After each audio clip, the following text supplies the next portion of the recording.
This is the end of our mythological journey through the ancient realms of Sumer, Ugarit, Egypt, Canaan, and beyond.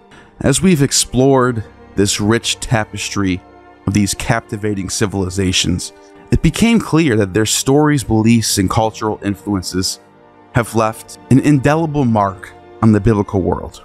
From the epic tales of the Gilgamesh and Sumer to the poetic sagas of Baal and Ugarit, from the mystical hymns of the Egyptian gods to the intricate pantheon of the Canaanite deities, we find a treasure trove of inspiration that seeped into the very fabric of the Hebrew Bible.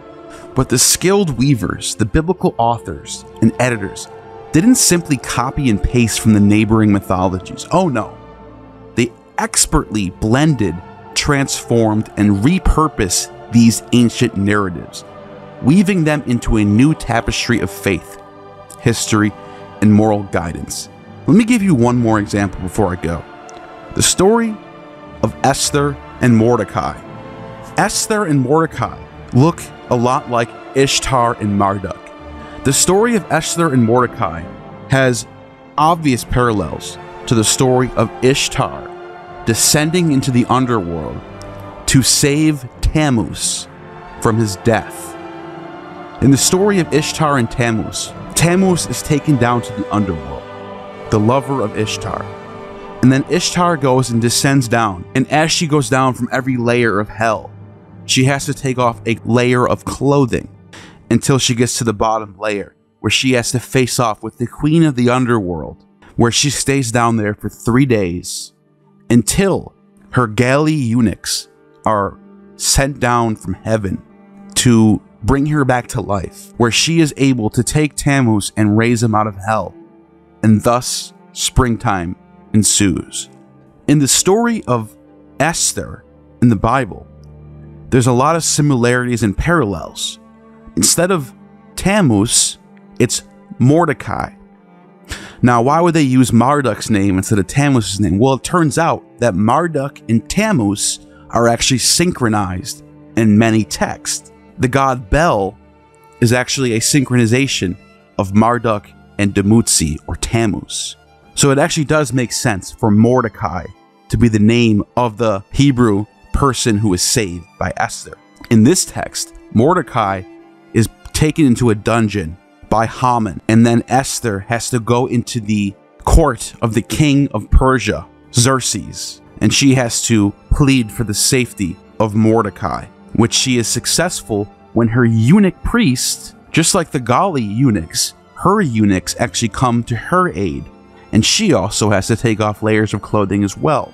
It is a clear mimesis of the story of the Sumerians. I am of the opinion that these writers did this with no ill intent, and they were just trying to pass down sacred stories that everyone knew.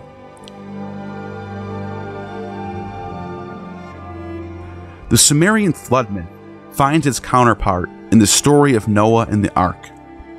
The Canaanite storm god Baal's conflict with the sea god Yam echoes the biblical portrayal of Yahweh's triumph over chaos, and the grandeur of Egyptian cosmology lends its majesty to the descriptions of heaven and earth in Genesis. Yes, this interplay between mythologies goes beyond mere literary borrowings. It reveals the interconnectedness of ancient civilizations, the vibrant exchange of ideas, and the eternal quest for humanity to understand the mysteries of the world and our place in it. Esther, just like Ishtar, is a story that explains the death of the winter and the resurrection of the spring. Both Ishtar and Esther have their festivals at the same time of the year. Let us marvel at the profound influence of these ancient mythologies on the biblical world.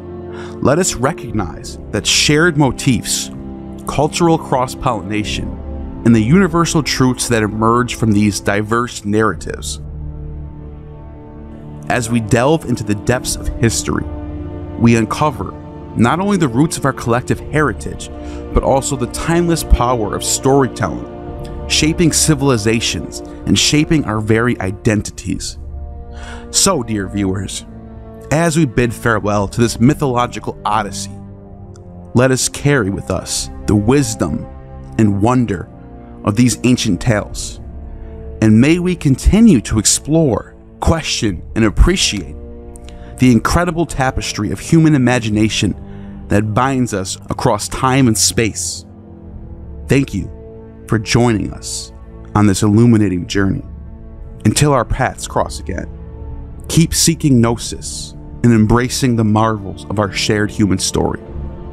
Stay curious, stay inspired by the muse, and keep weaving your own mythological tapestry. You have just attained true gnosis.